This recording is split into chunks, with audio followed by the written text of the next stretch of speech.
Hello and welcome dear students in VV educational services Bhopal. आज हम देखेंगे एमबीए थर्ड सेम के स्पेशलाइजेशन बैंकिंग फाइनेंस का सेकंड सब्जेक्ट। ठीक है, इसका फर्स्ट सब्जेक्ट हमने देख चुके हैं। अब सेकंड सब्जेक्ट है financial planning and wealth management. Start करते हैं। फाइनेंशियल प्लानिंग क्या है और वेल्थ मैनेजमेंट क्या है। जैसे कि सब्जेक्ट का नाम है financial planning and wealth management, तो फर्स्ट यूनिट में भी आप यही पढ़ेंगे, financial planning and wealth management. ठीक है, तो फाइनेंशियल प्लानिंग का मतलब होता है वित्तीय योजनाएं। ठीक है, फाइनेंस का मतलब होता है पैसे से रिलेटेड। ठीक है, पैसा, जो भी आपकी इनकम है, जो भी आपका एक्सपेंस है, मतलब आपकी जो सैलरी होती है उस पर जो खर्चा होता है, जो आपकी सेविंग्स होती है, ठीक है, उनको क्या करना, प्लान करना। और जो फाइनेंशियल प्लानिंग होती है वो क्या होती है, आपकी लाइफ टाइम के लिए होती है, या फिर बोल सकते हैं आपकी पूरी लाइफ में। जैसे कि आपका एजुकेशन, ठीक है, आप कोई घर खरीदना चाहते हैं, आप कोई प्रॉपर्टी खरीदना चाहते हैं, आप बिजनेस में इन्वेस्ट करना चाहते हैं, अगर आप कोई भी काम करना चाहते हैं, उसके लिए जो सारी प्लानिंग की जाती है आपकी लाइफ टाइम के लिए, उसे कहते हैं फाइनेंशियल प्लानिंग। ठीक है, अब है वेल्थ मैनेजमेंट। तो वेल्थ का मतलब होता है धन। ठीक है, जैसे कि यहाँ फाइनेंस का मतलब होता है पैसे से रिलेटेड वित्तीय योजना है, वैसे वेल्थ का मतलब होता है धन, और मैनेजमेंट का मतलब होता है प्रबंधन। ठीक है, वेल्थ मैनेजमेंट मतलब धन प्रबंधन होता है। ठीक है, जैसे कि हमने फाइनेंशियल प्लानिंग देखा, फाइनेंशियल प्लानिंग में हमने क्या क्या देखा, इनकम, एक्सपेंस, सेविंग को क्या करना, प्लान करना लाइफ टाइम के लिए, ताकि आपको एजुकेशन में काम आ सके, आपको कोई घर खरीदना है, आपको कोई प्रॉपर्टी खरीदनी है, या अदर आपको कहीं इन्वेस्टमेंट करना है, तो आपकी जो लाइफ टाइम के लिए आप सेविंग करते हैं या इन्वेस्ट करते हैं, ठीक है, वही कहलाता है फाइनेंशियल प्लानिंग। और अब वेल्थ मैनेजमेंट। ठीक है, वेल्थ मैनेजमेंट का मतलब होता है जो भी धन आपके पास है, ठीक है, जो भी पैसा आपके पास है उसको क्या करना, सेफ रखना और सेफ जगह इन्वेस्ट करना, ताकि आपका पैसा धीरे धीरे करके बढ़े और क्या करे, वो ग्रो करे, वो होता है वेल्थ मैनेजमेंट। ठीक है, अब हम देखेंगे फर्स्ट यूनिट इसमें।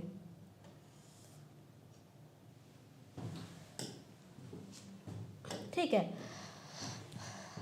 ये जैसे बैंकिंग फाइनेंस का सेकंड सब्जेक्ट है financial planning and wealth management. ठीक है, ये सब्जेक्ट का नाम था और सब्जेक्ट नाम की मीनिंग थी।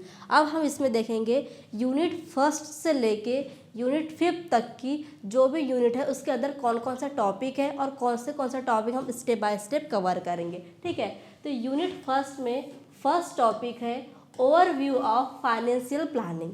जैसे कि मैंने आपको अभी सब्जेक्ट के नाम को बताया था, सब्जेक्ट का नाम भी क्या है, फाइनेंशियल प्लानिंग है, और financial planning and wealth management है। हम इसमें वेल्थ मैनेजमेंट भी पढ़ेंगे।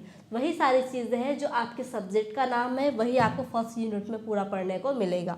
ठीक है, इसमें हम देखेंगे फाइनेंशियल प्लानिंग, जो मैंने आपको क्या बताया कि आपकी जो इनकम है, ठीक है, आपकी जैसे जो सैलरी होती है, जो एक्सपेंस होता है, ठीक है, आपकी जो सेविंग्स होती है, उनको क्या करना, लाइफ टाइम के लिए सेव करना या प्लान करना। आप सोच के रखते हैं ना कि आपको किस जगह कितनी प्लानिंग करनी है, आपको लाइफ में क्या करना है, कौन सा घर खरीदना है, ठीक है, कितनी प्रॉपर्टी खरीदनी है, इसके लिए आप क्या करते हैं, पहले से अपना जो पैसा है उसको सेव करके रखते हैं, वही कहलाता है फाइनेंशियल प्लानिंग। फिर सेकंड टॉपिक है personal financial planning and investment management. ठीक है, अब इसमें एक शब्द ऐड हुआ है पर्सनल। ठीक है, फाइनेंशियल प्लानिंग इसमें भी है, बस इसमें क्या हुआ है, पर्सनल। पर्सनल का मतलब होता है इंडिविजुअल, आपकी जो कमाई है, मतलब आप जो कमा रहे हैं और आपकी जो इनकम आ रही है, मान लो आपकी मंथली इनकम 25,000 है, ठीक है, उसको क्या करना, उसको प्लान करना। ठीक है, फाइनेंशियल प्लानिंग में क्या हो रहा था, फाइनेंशियल प्लानिंग में आप क्या कर रहे थे, फर्स्ट से लेके लास्ट तक आपकी लाइफ टाइम तक जो पैसा था, जो आपकी प्लानिंग थी, उसको प्लान कर रहे थे। इसमें क्या है, पर्सनल फाइनेंशियल प्लानिंग में क्या करते हैं आप, आपकी जो इनकम है, आपकी जो इंडिविजुअल प्लानिंग है, उसको प्लान करते हैं। इसमें क्या हो रहा है, देखो, फाइनेंशियल प्लानिंग और पर्सनल फाइनेंशियल प्लानिंग में इतना अंतर है कि जो फाइनेंशियल प्लानिंग है वो इंडिविजुअल बिजनेस के तौर पे, सारे तौर पे इसका क्या होता है, यूज़ होता है और प्लान होता है। और पर्सनल फाइनेंशियल प्लानिंग का यूज़ क्या होता है, ओनली इंडिविजुअल, जो पर्सन अपना खुद का होता है उसके लिए प्लानिंग की जाती है। जैसे कि अगर आपकी सैलरी 25,000 है तो उसमें क्या होगा, आपका कुछ खर्चा होगा, कुछ एक्सपेंस होगा, ठीक है, उसमें से कुछ आपकी सेविंग होगी और कुछ आप क्या करेंगे, कहीं इन्वेस्ट करेंगे, ठीक है। तो ये होता है पर्सनल फाइनेंशियल प्लानिंग, जिसमें हम देखेंगे इन्वेस्ट मैनेजमेंट, ठीक है। इन्वेस्ट मैनेजमेंट मतलब आप कहाँ इन्वेस्ट कर रहे हैं और कैसी जगह इन्वेस्ट कर रहे हैं, ठीक है। आप उस इन्वेस्टमेंट में किसका कितना रिस्क ले रहे हैं, उस रिस्क से आप कितना ग्रो कर रहे हैं और कितना प्रॉफिट कमा रहे हैं, उसको मैनेज करना हम इस टॉपिक में देखेंगे। इस टॉपिक में अब मतलब सेकंड जो आपका टॉपिक है, इसमें दो चीज़ें हम पढ़ेंगे, क्या, पर्सनल फाइनेंस प्लानिंग और इन्वेस्टमेंट मैनेजमेंट। अब थर्ड टॉपिक है वेल्थ मैनेजमेंट, जो आपके सब्जेक्ट का नाम था धन प्रबंधन, ठीक है। धन प्रबंधन का मतलब मैंने आपको बताया, आपके पास जो पैसा है, ठीक है, आपके पास जो पैसा है या उसको क्या करना, सेफ रखना और सेफ जगह इन्वेस्ट करना, ताकि वो क्या करे, धीरे धीरे ग्रो करे, ठीक है, वो होता है वेल्थ मैनेजमेंट। और फिर इसके हम क्या देखेंगे, प्रोसेस देखेंगे। फिर लास्ट टॉपिक है रोल ऑफ वेल्थ मैनेजर, ठीक है, ये मैनेजर है, रोल ऑफ वेल्थ मैनेजर, कि जो वेल्थ मैनेजमेंट हम जो करवाता है, ठीक है, वेल्थ आप जहाँ धन प्रबंधन करते हैं उसको जो मैनेज करता है उसे क्या कहते हैं, वेल्थ मैनेजर कहते हैं। हम इसमें देखेंगे किसी वेल्थ मैनेजर के रोल क्या क्या हो सकते हैं। अब वेल्थ मैनेजर के रोल क्या क्या होंगे, कि वो आपको ऐसा ऑप्शन दे कि जहाँ आपका पैसा सेफ भी रहे, अच्छा इन्वेस्ट भी हो और अच्छा ग्रो भी करे, ठीक है। जैसे कि आपको अगर किसी वेल्थ मैनेजर ने ये ऑप्शन दिया कि आप क्या करो, इंश्योरेंस पॉलिसी ले लो, ठीक है, तो ये क्या है, आपके लिए फ़ायदे की चीज़ है। आपको क्या होगा, अगर आपको कोई रिस्क होता है तो उससे आपको प्रोटेक्शन देगा, तो क्या है, ये रोल ऑफ वेल्थ मैनेजर कहलाते हैं। मतलब ये वेल्थ मैनेजर का क्या होगा, रोल होगा, उसकी भूमिका होगी। या फिर जैसे कि आपको कोई भी राइट ऑप्शंस देता है वेल्थ मैनेजर, जैसे कि आप म्यूचुअल फंड में इन्वेस्ट कर सकते हैं, एफडी करवा सकते हैं, ठीक है, ये सारे जो ऑप्शंस देता है, जो चीज़ें आपको सिखाता है, बताता है, वही क्या होते हैं, वेल्थ मैनेजर के रोल होते हैं। ये थी आपके फर्स्ट यूनिट और फर्स्ट यूनिट के टॉपिक, जो आपके बिल्कुल सब्जेक्ट के नाम से मिलते हैं, और जो आपका सब्जेक्ट का नाम है वो इस यूनिट में आपको दिया गया है, ठीक है। अब है सेकेंड यूनिट। सेकेंड यूनिट का फर्स्ट टॉपिक है इंश्योरेंस प्राइसिंग, ठीक है। इंश्योरेंस प्राइसिंग का मतलब है, इंश्योरेंस का मतलब होता है बीमा, ठीक है, और प्राइसिंग का मतलब होता है मूल्य निर्धारण,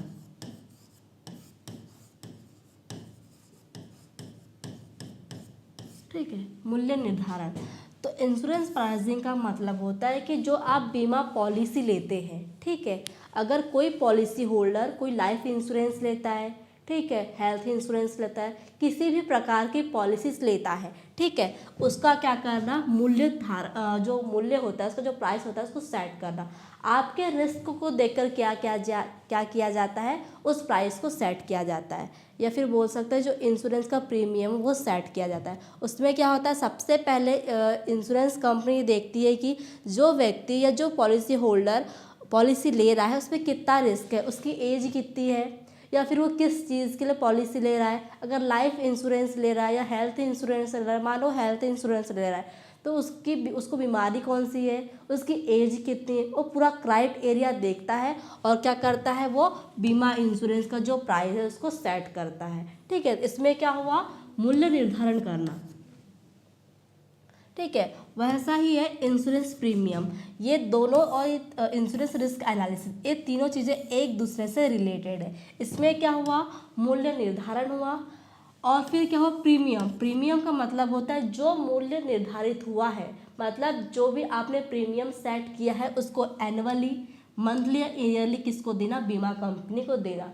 अब क्या हुआ, थर्ड टॉपिक देखिए, इंश्योरेंस रिस्क एनालिसिस, मतलब उस रिस्क को एनालिसिस करना जिसके लिए आप क्या कर रहे हैं, इंश्योरेंस ले रहे हैं। मान लो आपने क्या लिया था, जैसे कि आपने लिया है हेल्थ इंश्योरेंस, ठीक है, आपकी एज 15 हो गई है, ठीक है, 50 आपकी एज है, आपको कोई बीमारी है, आप क्या कर रहे हैं, हेल्थ इंश्योरेंस ले रहे हैं। मतलब क्या है, आपकी उस पॉलिसी पे रिस्क है, उस रिस्क को देखते हुए क्या किया जाएगा, प्राइस सेट किया जाएगा।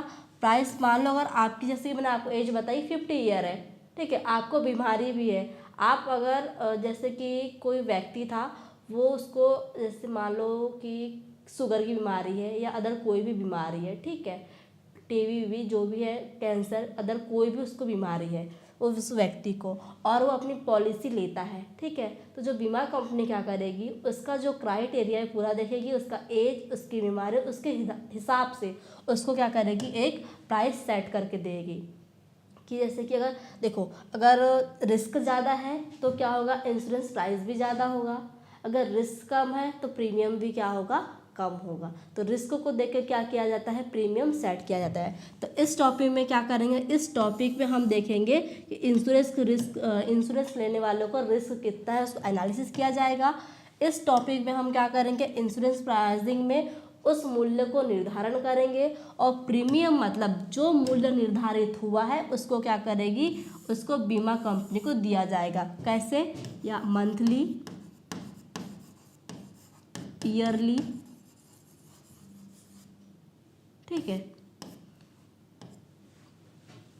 ये चीज़ें क्या है, एक दूसरे से कनेक्टेड है। मतलब सबसे पहले उस व्यक्ति की जो बीमा पॉलिसी ले रहा है उसके रिस्क को एनालिसिस किया जाएगा, उसके बाद उसका अगर रिस्क ज़्यादा है तो प्रीमियम ज़्यादा सेट होगा, रिस्क कम है तो प्रीमियम कम सेट होगा। तो फिर उसका क्या होगा, इंश्योरेंस प्राइसिंग होगा, मतलब उसका बीमा जो था उसका मूल्य निर्धारण किया जाएगा। और इंश्योरेंस प्रीमियम का मतलब होता है जो भी मूल्य निर्धारण, मतलब जो भी इंश्योरेंस प्राइसिंग हुआ है, जो भी सेट हुआ है, उसको ईयरली मंथली वो क्या करेगा, पॉलिसी होल्डर बीमा कंपनी को वो पैसा देगा, ताकि अगर उसको कोई रिस्क होता है, उसका एक्सीडेंट हो जाता है या फिर उसको बीमारी से उसकी डेथ हो जाती है, तो उसके फैमिली को प्रोटेक्शन के रूप में क्या दिया जाएगा, वो प्रीमियम उसको रिटर्न किया जाएगा, ठीक है।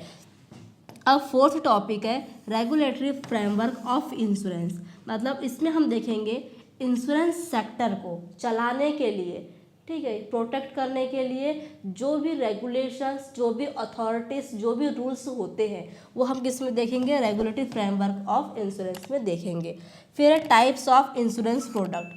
टाइप्स ऑफ इंश्योरेंस प्रोडक्ट में हम देखेंगे जैसे कि कौन कौन से होते हैं insurance, life insurance, general insurance, social insurance. जैसे जनरल इंश्योरेंस में आ जाता है क्या, फायर इंश्योरेंस, मैरिन इंश्योरेंस। ये जो इंश्योरेंस होते हैं, जो इंश्योरेंस के प्रोडक्ट होते हैं, ठीक है, वो हम किस में देखेंगे, इंश्योरेंस प्रोडक्ट में देखेंगे। फिर है need analysis and various of insurance product, ठीक है। इस टॉपिक में हम क्या देखेंगे, जो इंश्योरेंस प्रोडक्ट पॉलिसी होल्डर लेता है उसके रिस्क को पहले एनालिसिस करना, उसकी आवश्यकता क्या है। अगर कोई पॉलिसी होल्डर इंश्योरेंस लेने आया है तो सबसे पहले उसकी नीड को क्या किया जाएगा, एनालिसिस किया जाएगा, उसके बाद उसको क्या किया जाएगा, इंश्योरेंस प्रोडक्ट दिया जाएगा। ये हम 6 टॉपिक में देखेंगे, ठीक है। ये थे आपके सेकेंड यूनिट के टॉपिक्स। अब हम देखेंगे थर्ड यूनिट के टॉपिक्स, ठीक है।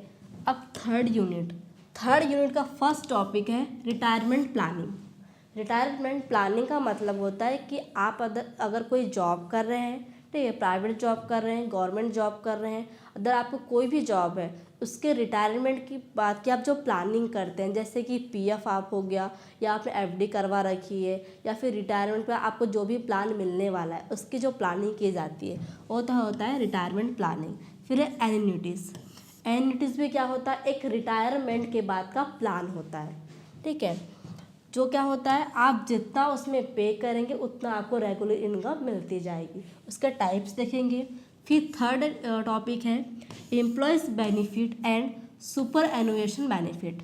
एम्प्लॉय बेनिफिट का मतलब होता है अगर कोई व्यक्ति किसी कंपनी में, किसी ऑर्गेनाइजेशन में काम कर रहा है, ठीक है, उस काम के चलते उसको जो भी बेनिफिट दिए जाते हैं, जैसे कि किसी कस्टमर नहीं कहना चाहिए, मतलब जैसे कि कोई एम्प्लॉय है, ठीक है, उस एम्प्लॉय ने क्या किया, कंपनी में काम करते करते अपने टारगेट को अचीव किया, तो उसे क्या मिलता है, उसे बोनस मिलेगा, उसे इंसेंटिव मिलता है। अगर उसका कोई एक्सीडेंट हो जाता है उसे जो मेडिकल सपोर्ट मिलता है, ठीक है। उस जॉब के बाद अगर उसको कोई अदर फैसिलिटीज़ जैसे ट्रैवल फैसिलिटी मिलती है, अदर उसको कोई भी फैसिलिटी मिलती है किसी कंपनी से, जिस कंपनी में वो काम कर रहा है, उसे कहते हैं employee benefits. And superannuation benefit का मतलब होता है कि रिटायरमेंट के बाद जो भी उसको चीज़ें मिलती है, जैसे पीएफ मिलता है, जो ग्रेजुइटी मिलती है, ठीक है, जैसे कि अगर किसी कंपनी ने उसकी एफडी करवा रखी है उसका पैसा मिलता है। ये सारी चीज़ें रिटायरमेंट के बाद मिलती है, वो सुपर एनुएशन बेनिफिट है। और जो एम्प्लॉय को मिलता है कंटिन्यू प्रोसेस में, मतलब कंटिन्यू काम में जो पैसा मिलता है, जो बेनिफिट्स मिलते हैं, मतलब जो इनकम हो जाती है, इनकम के साथ जो बोनस मिलता है, इंसेंटिव मिलता है, मेडिकल सपोर्ट मिलता है, ठीक है, ट्रैवल कार्ड्स मिलते हैं, अदर जो भी चीज़ें मिलती है वो सब एम्प्लॉय बेनिफिट कहा जाता है। फिर है provident fund and regulation. Provident fund मतलब पीएफ, ठीक है। इसमें क्या होता है, इसका जो एम्प्लॉयर है और जो एम्प्लॉय है उन दोनों का क्या होता है, कलेक्टिव पैसा कलेक्ट होता है और उसके बाद किसको मिलता है, उस एम्प्लॉयर को, दोनों को मिलता है। और ये पढ़ेंगे और उसमें उसके रेगुलेशन पढ़ेंगे कि जो पीएफ है, पीएफ फंड का रेगुलेशन क्या है। तो पीएफ फंड में जो रेगुलेशन होते हैं वो कौन देता है, गवर्नमेंट देता है, ठीक है। वो सारी चीज़ हम किसमें पढ़ेंगे, प्रोविडेंट फंड और एंड रेगुलेशन में पढ़ेंगे। फिर फिफ्थ है टॉपिक है pension scheme and regulation. Pension scheme का मतलब क्या होता है, जैसे कि कोई 60 साल का व्यक्ति या महिला को जब उसकी एज हो जाती है 60 साल, उसके बाद क्या मिलती है, उसको पेंशन मिलती है, ठीक है।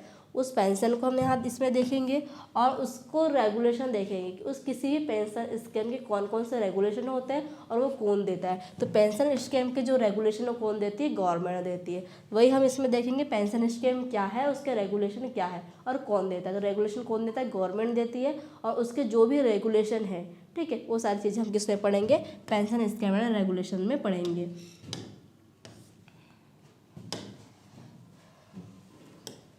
फिर है फोर्थ यूनिट, ठीक है।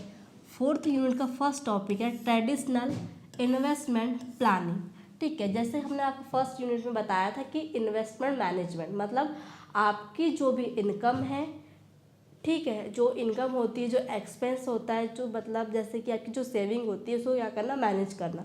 इसमें हम देखेंगे आपका जो भी पैसा है, ठीक है, जो भी आपकी इनकम है, जो भी आपके खर्चे, जो भी आपकी सेविंग है, उसको प्लान करना और ऐसे जगह इन्वेस्ट करना ताकि आपको क्या हो, रिस्क कम हो और क्या हो, आपका जो पैसा है वो ग्रो करते रहे, ठीक है। उसको क्या बोलते हैं, इन्वेस्टमेंट प्लानिंग कहते हैं। फिर सेकेंड टॉपिक है इसमें fixed income instrument. Fixed income instrument का मतलब होता है जहाँ पर आप इन्वेस्ट कर रहे हैं वहाँ पर आपका पैसा क्या होता है, जो आपका रिटर्न होता है, मतलब आप कहीं भी इन्वेस्ट करेंगे तो आपको क्या मिलेगा, उसका रिटर्न मिलेगा। तो जहाँ पर आपका रिटर्न क्या हो, फिक्स्ड हो, ठीक है। मान लो आपने क्या करवाई है, एफडी करवाई है, ठीक है, आपका जो रिटर्न है वो क्या है, फिक्स्ड है, वही कहलाता है फिक्स्ड इनकम इंस्ट्रूमेंट। फिर थर्ड है mutual fund product. Mutual fund product का मतलब होता है जहाँ पर बहुत सारे लोग पैसा क्या करते हैं, जमा करते हैं और क्या करते हैं, किसी भी म्यूचुअल फंड के मैनेजर को देते हैं और वो क्या करता है, शेयर और बॉन्ड में इन्वेस्ट करता है और क्या करता है, उसका जो भी प्रॉफिट रहता है वो जनता तक पहुँचाता है। फिर है इक्विडिटी मार्केट। इक्विडिटी मार्केट का मतलब होता है, सिंपल बोले तो इक्विडिटी मार्केट मतलब शेयर मार्केट, ठीक है, जहाँ पर क्या होता है, जहाँ कंपनी के बॉन्ड को खरीदा जाता है, बेचा जाता है। इसमें क्या है, रिस्क भी है और प्रॉफिट भी है। अगर आप रिस्क लेते हैं तो प्रॉफिट भी अच्छा है, या तो फिर क्या हो सकता है, आपको लॉस भी हो सकता है, क्योंकि जो शेयर मार्केट है वो गिरता भी है और उठता भी है। अगर आपने किसी भी कंपनी के शेयर्स खरीदे, बॉन्ड खरीदे और मार्केट गिर गया तो क्या हो सकता है, आपको लॉस हो सकता है। या फिर आपने शेयर बॉन्ड किसी कंपनी खरीदा, आपको क्या हुआ, मार्केट अच्छा गया, ठीक है, अच्छा प्रॉफिट बना, तो आपको क्या हो सकता है, अच्छा प्रॉफिट भी हो सकता है। तो क्या है, इक्विडिटी मार्केट क्या है, एक शेयर मार्केट है जहाँ कंपनी के शेयर्स को खरीदा और बेचा जाता है, जहाँ पर रिस्क भी है और प्रॉफिट भी है। फिर है डेरिवेटिव्स मार्केट। डेरिवेटिव्स, ठीक है, डेरिवेटिव्स एक कॉन्ट्रैक्ट होता है, ठीक है। डेरिवेटिव्स क्या है, एक कॉन्ट्रैक्ट है जहाँ पर आपकी चीज़ों की कीमत क्या होती है, दूसरे चीज़ों पर निर्भर होती है, ठीक है। इसमें हम 4 टाइप्स पढ़ेंगे इसके, ठीक है, फ्यूचर, ऑप्शन, फॉरवर्ड, ठीक है, स्वैप्स, ये 4 टाइप्स हम डेरिवेटिव मार्केट्स में पढ़ेंगे। फिर 6 टॉपिक है कमोडिटीज मार्केट। कमोडिटीज मार्केट का मतलब होता है जहाँ पर गोल्ड, सिल्वर, ऑयल जैसे सामानों का क्या किया जाता है, ट्रेड किया जाता है, मतलब खरीदा और बेचा जाता है। फिर है रियल इस्टेट। रियल इस्टेट का मतलब होता है प्रॉपर्टी से रिलेटेड, जो भी रियल इस्टेट मतलब प्रॉपर्टी आप खरीद रहे हैं कमर्शियल, ठीक है, रेसिडेंशियल, आप कोई मकान खरीद रहे हैं या आप कोई मकान किसका रेंट पे दे रहे हैं, सेल पे दे रहे हैं, ठीक है, सेल कर रहे हैं उसको, या फिर आप कमर्शियल स्पेस जैसे कोई ऑफिस शॉप के लिए खरीदते हैं, ये सारी चीज़ें होती है। मतलब प्रॉपर्टी से रिलेटेड सारी चीज़ें हम रियल इस्टेट में कवर करेंगे।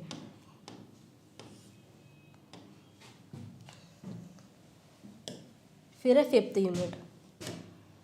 फिफ्थ यूनिट का फर्स्ट टॉपिक है टैक्सेशन प्लानिंग। टैक्सेशन प्लानिंग का मतलब होता है आप जो टैक्स है, ठीक है, अब गवर्नमेंट टैक्स लेती है हमारे इंडिया में, तो वो टैक्स को क्या करना, लीगली रूप से कम करना, ताकि आपकी जो इनकम है वो क्या हो सके, इंक्रीज हो सके, आपकी जो सेविंग है वो बचत में रह सके और आपको पेनल्टी कम से कम लग सके, ठीक है। उसको क्या करते हैं, टैक्सेशन प्लानिंग, या सिंपल सा बोले तो टैक्सेशन प्लानिंग का मतलब होता है कि जो लीगली टैक्स है उसको कम करना, ताकि आपकी जो इनकम है वो क्या हो सके, इंक्रीज हो सके।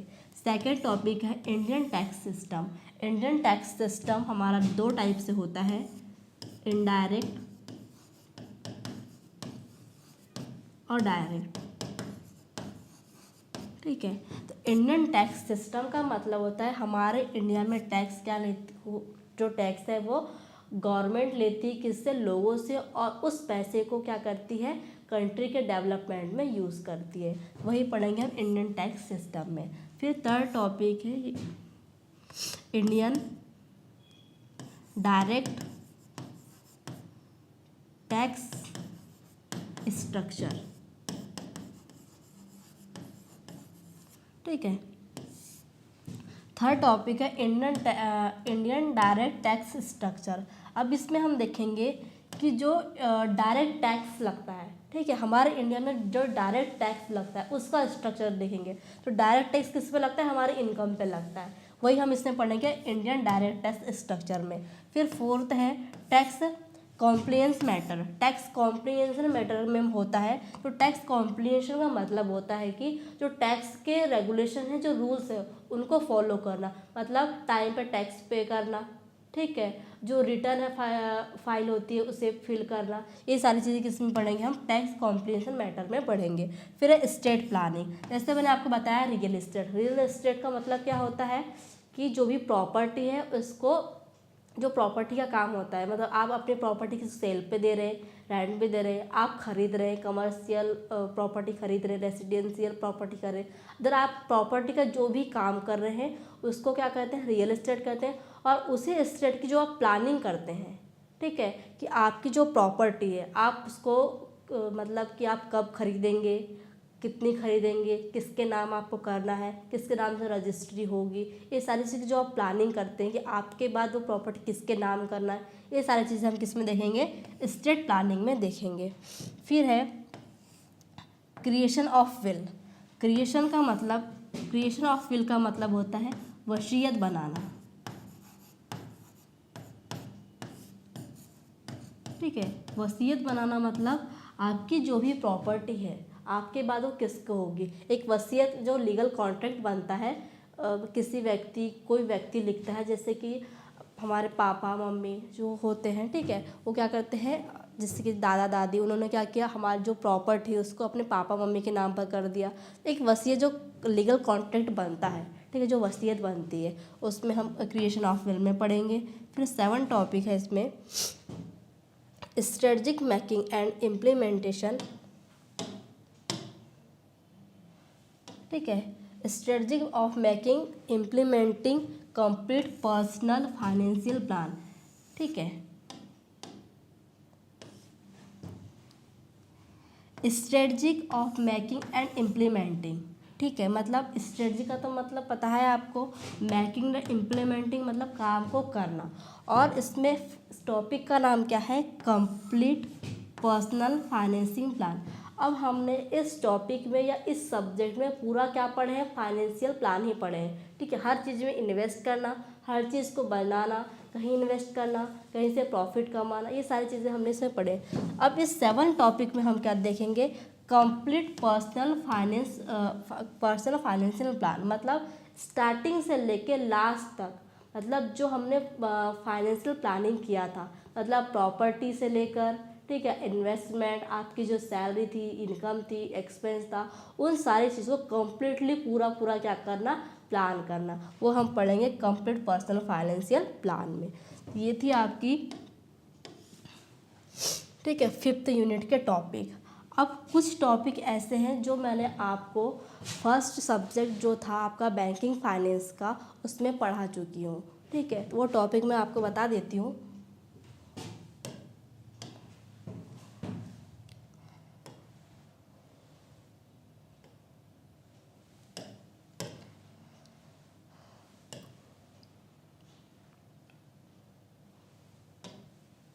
ठीक है, जो आपका बैंकिंग फाइनेंस का फर्स्ट सब्जेक्ट था management of banking insurance and institutions, ठीक है, उस सब्जेक्ट में मैंने आपको ये कुछ टॉपिक्स पढ़ाए हैं, ठीक है, कौन कौन सा, insurance pricing, regulatory framework of insurance, types of insurance product, जो आपकी इस सब्जेक्ट में यूनिट 2 का फर्स्ट टॉपिक, 4th टॉपिक और 5th टॉपिक मैं आपको क्या उस सब्जेक्ट में पढ़ा चुकी हूँ, जो आपको कहाँ मिलेंगे, आपको इंश्योरेंस एंड प्राइसिंग यूनिट 5 के टॉपिक 2 में मिलेगा। कौन से सब्जेक्ट में, मैनेजमेंट ऑफ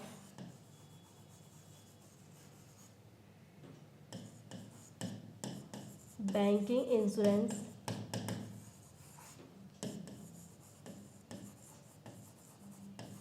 इंस्टीट्यूशंस,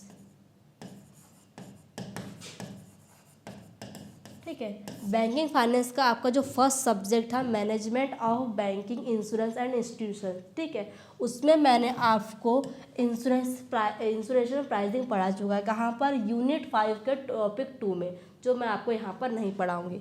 और फिर आपका यूनिट 2 का 4th टॉपिक है रेगुलेटरी फ्रेमवर्क ऑफ इंश्योरेंस, जो मैंने आपको management banking insurance and institution subject में यूनिट 4 के टॉपिक 2 में पढ़ाया है, ठीक है। फिर है यूनिट 2 का 5th topic types of insurance product, वो मैंने आपको यूनिट 4 के टॉपिक 1 में पढ़ाया है, कहाँ पर, management banking of insurance institution में, ठीक है। वैसे ही यूनिट 3 का जो टॉपिक है रिटायरमेंट प्लानिंग, वो मैंने आपको पढ़ाया है यूनिट 5 के टॉपिक 7 में। और सेकंड टॉपिक है इसका एन्युइटीज एंड इट्स टाइप, ये मैंने आपको पढ़ाया है यूनिट 5 के टॉपिक 6 में। ये टॉपिक मैं आपको रिपीट नहीं करूँगी, आपको मैंने फर्स्ट सब्जेक्ट में पढ़ा चुके हैं, तो आपको इस टॉपिक्स को उस सब्जेक्ट की क्लासेस में देखना है और कवर करना है, ठीक है।